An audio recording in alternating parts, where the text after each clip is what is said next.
Hello friends, welcome back to another vlog. As you can see, our day has just started.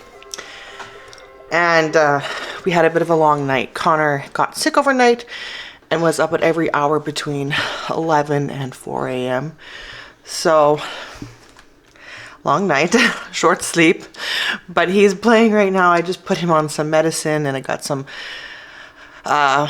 cough and cold chest rub on him, and my diffuser's going with lavender and eucalyptus in it. So we're hoping to see a little bit more improvement in him throughout the day. Ironically, I decided to pick up the camera today because Brent and I have been married for just over 5 years, and this will be the first night in our 5 years of marriage where he will not be home with us.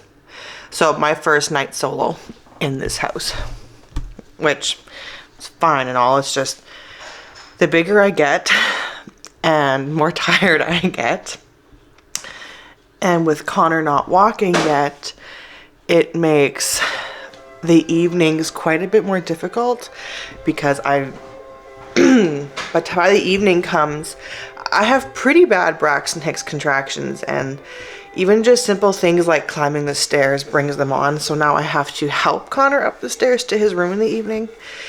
Makes things a little bit more difficult, but it's only for one night, so we'll manage. And I'm going to get into all of that yet today, but for right now, this needs a little bit of work.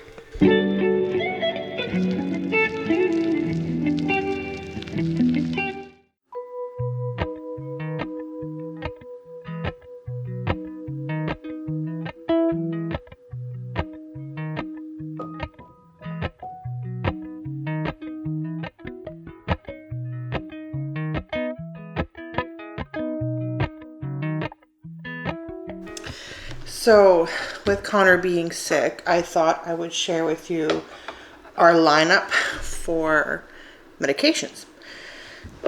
So I started giving him the Earthly Wellness Feel Better medicine.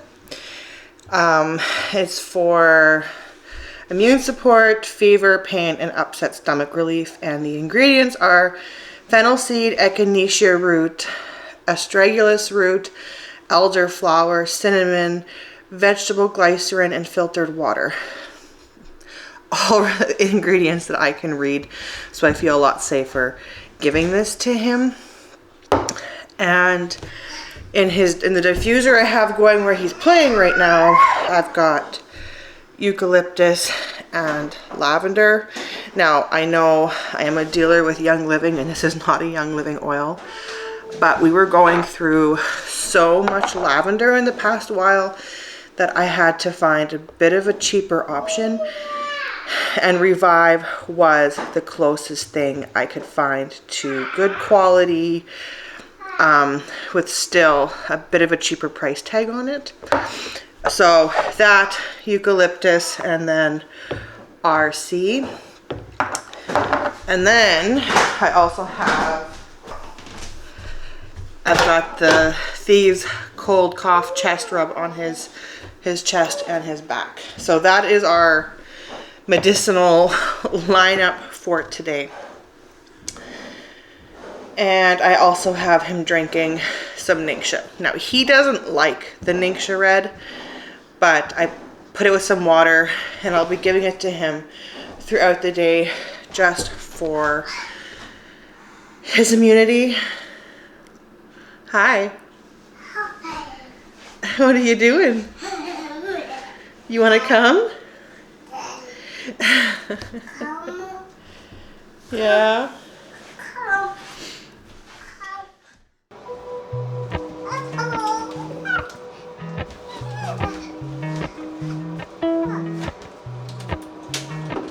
You have to pack Daddy a bag.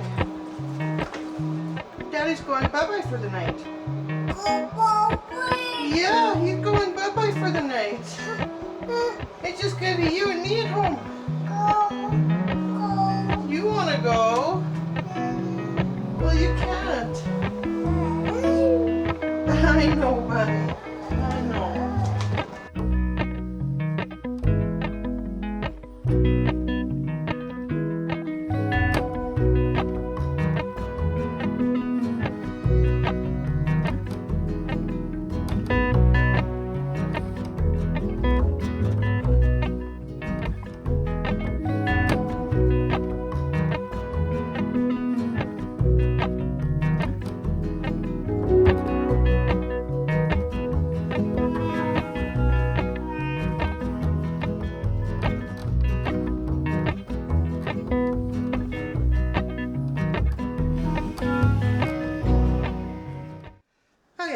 So Brent just left and he's gonna be gone till for sure tomorrow at supper time.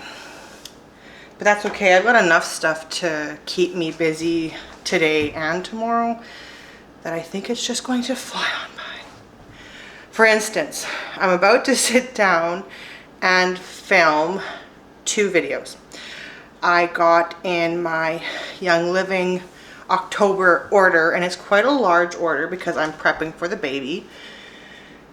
And I got in another large Norwex box because I was running out of a few staples and I need to get a few newer items, or new to me. Got muffins baking, and I think after I film those 2 unboxings, I'll be putting down the camera for today. I might get a few more things, but tomorrow I am going to be going through all of our baby things and getting all that ready. Brent went into the crawl space yesterday to get out our car seat and bouncers and some neutral baby clothing, baby bath, all those things. So I need to go through all those things, give them a good wash, and because oh, another thing we need to discuss yet, I'm getting some blood work done on Monday, and October, what day is it? Monday, October 16th, and that is going to decide when this baby is coming. So stay tuned for that update as well, because it could be soon, it could be end of November, it could be in the next few weeks. Honestly, we don't know, but this little munchkin is making their grand debut very, very soon.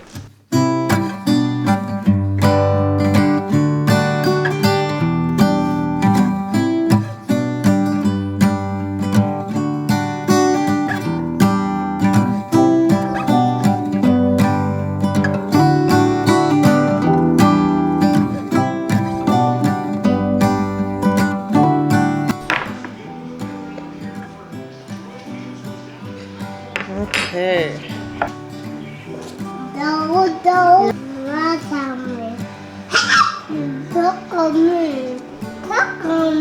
Does it tickle you?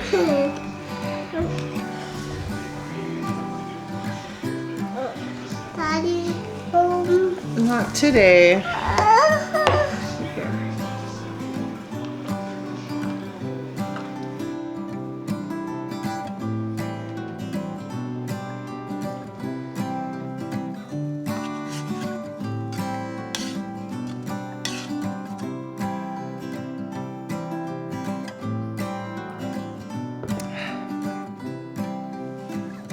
So it turns out my toddler does not do too well if one parent does not come home for the night. Multiple times last night he asked when Dad was coming home, when multiple times I told him that Dad wasn't coming home for the night and that he would see him today. And he cried multiple times, which I don't blame him, because both Connor and I are both not used to not having Brent at home every night, because he is home every night. This is kind of a special case. And typically this kind of on-site that Brent does out of town, you know, we felt a little bit rushed for him to do because we're on a ticking clock with baby coming and Brent being too far from home. So it had to be done like ASAP. So Tuesday when he was at work, he called me and he said, when can I do this? Or when do you think it's best to do this? And I'm like, as soon as possible. So they planned it for the next day. So I'm glad he's coming home today. I'm glad it's done with, because now this is the last far on-site that he has before baby comes, which will make our life a lot less stressful. And it'll be great for Connor to have his dad home again. He's fairly an emotional boy if Dad is not around, and especially since he's not feeling, 100%. We did, however, have a good night. He only woke up once, so for that I am very thankful, because the night before it was every hour from like 11 to 3:45. So I'm very thankful that he only woke up once. I, however, am not used to sleeping alone, so I didn't fall asleep until after 1. It was probably close to 2, And then when Connor woke up, it was 20 after 4, and I didn't fall asleep again until after 5. So I had a short night, but I can live with that. My toddler, however, he needed a long night. And I'm very thankful he had a long night.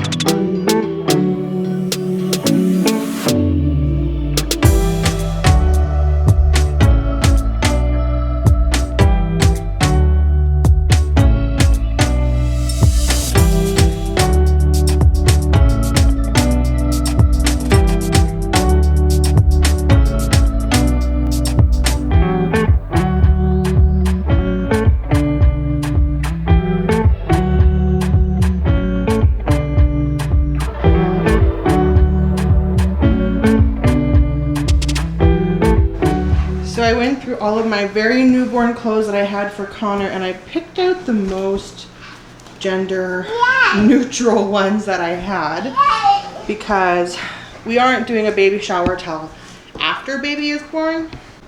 And depending on how our labor and delivery goes, it might not only be till after Christmas. So I had to find some clothes to tie us over until we could either, well, find out the gender, go shopping, or have a shower. So little things like this tiny sleeper. It's a newborn, super warm. It'll be great for the cold winter months that are coming. And this little vest. Some of these things Connor didn't even wear because he was a June baby, so it was too warm. So now I get to put all these warm things on my November baby. Okay, so my last vlog where I talked about my pregnancy and stuff, we talked about my platelets and starting steroids. So yeah, my platelets were quite low, and I have been on prednisone now for about a week, and trying to find the right time to take that where it doesn't affect me too much was a challenge, because the first day I took it right before lunch, and then that night I got 3 hours of sleep. And so the next day I took it first thing in the morning with my breakfast, and I slept better. I'm still not sleeping great, but I'm getting 6 hours now roughly, and 6 is definitely better than 3. My iron levels did go up slightly, so we're continuing just the oral iron instead of the IV treatment. And I'm hoping, I'm getting my blood checked again this upcoming Monday, and that's going to tell us, one, if I will be needing IV treatment with my iron, and it'll tell me kind of when this baby is coming, because prednisone I'm only on for 2 weeks. And if it does nothing, if my platelets don't go up at all, then I think they're going to kind of hope and wait and see that my platelets don't drop below 50, because they're at 72. Hope and see that they don't drop below 50 before 37 weeks. And then at 37 weeks, they're most likely, it hasn't been confirmed yet, but most likely they are going to do a blood transfusion and then an induction, just to get this baby out for my safety. And 37 weeks is a good time for that to happen. But there too, and if my platelets end up going up because of the prednisone, then I won't need a blood transfusion, and we could possibly carry to term. So that is where we are at with that. It's all in all, I'm not too worried about any of that, because Connor came at 37 weeks and he was fine. He had other complications that required a NICU stay. It had nothing to do with the fact of how early he came. And 37 weeks is considered full term. They're just pretty small. But everything is fully developed. Another thing that we talked about at my last prenatal appointment was the reason Connor was actually in the NICU. And so he wasn't, sorry, he wasn't in, like, we didn't get sent to the NICU because of his arthrogryposis or his club foot. It was just convenient that we were there when he got that diagnosis, or like we got the diagnosis while we were there, but it wasn't the reason we were sent to the NICU. Connor got the B strep or GBS through delivery.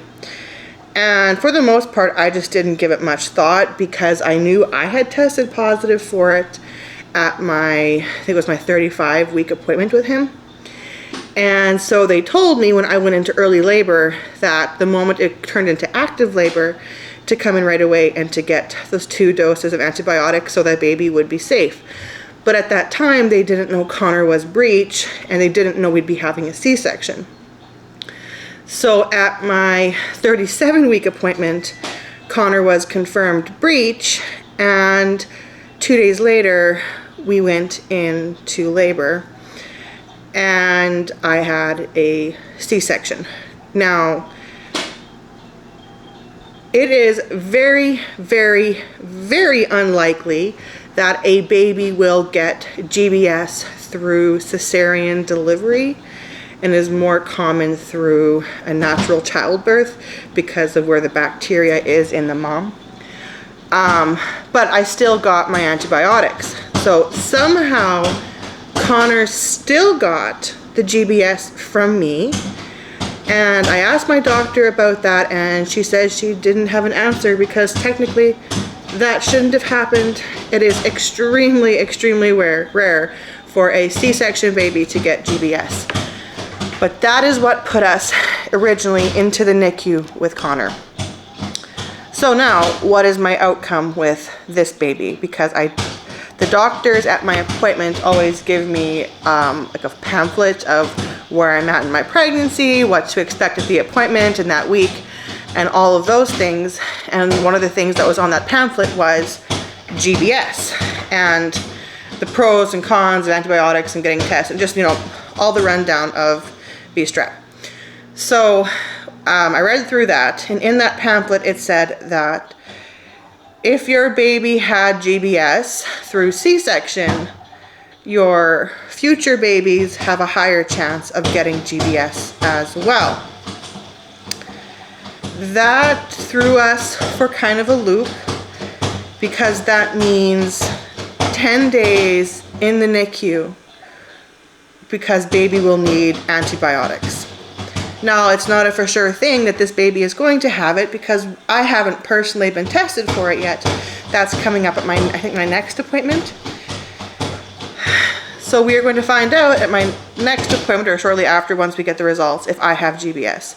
And if I do, then it's hard to say because now we aren't sure if we'll have to plan for a 10-day NICU stay once this baby is born, or if baby will be fine. Because like I said, it's a mystery that Connor got it, and if he got it through, who knows how, this baby has a higher chance of getting it too. So that's been weighing pretty heavy on my mind. I have my church family and friends praying about it. I have my family's church family and friends praying about it, and we're definitely praying about it. So we know that, like, we can stay close to home. We won't be flown to BC Children's, which is already a huge blessing in disguise. I'm trying to find things to be thankful in when it comes to this, because I will not be thankful for a sick baby right when they're born, but just knowing that I will be an hour from home rather than 10 to 12 hours from home by car. So all in all, that is where we're at pregnancy and baby wise. And I honestly, with these steroids, some of the things that I've been experiencing, hot flashes, lack of sleep, severe water retention. Like I can't even wear my rings. My hands just are super swollen. I even notice it when I'm playing piano. I fumble a lot more because my fingers are a lot fatter. My compression socks aren't keeping the water retention down anymore, so my feet are fairly swollen. My indigestion is bad, so the heartburn medication that I'm on is basically not doing anything right now. And yeah, I think the worst of it right at this very moment is the heat. I'm having really bad hot flashes, and when that happens, there's like nothing I can do to cool off. I have been chewing ice like it's going out of style. It's pretty bad.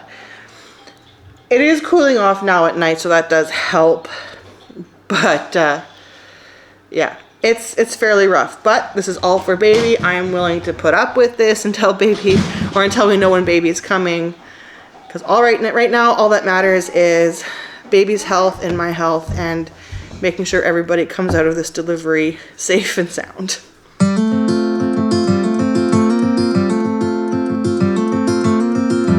I've been running most of my life, blowing smoke everywhere around. I've been searching, but I can't seem to find someone that can hold me through the night. I'll count to 10, then open up my eyes. If you're gone, I'll take it as a sign. But if you stay, then baby hold me tight and send me off with the words of a lullaby. That is going to be the end of today's video. Thank you so much for watching if you've made it this far. I really appreciate it, and the support that you guys have given us over the past year again. If you like this video, please give it a big thumbs up. Hit the subscribe button and the bell for notifications so you get notified when I upload more content. And I will see you all in my next video. Goodbye, guys. It's been right.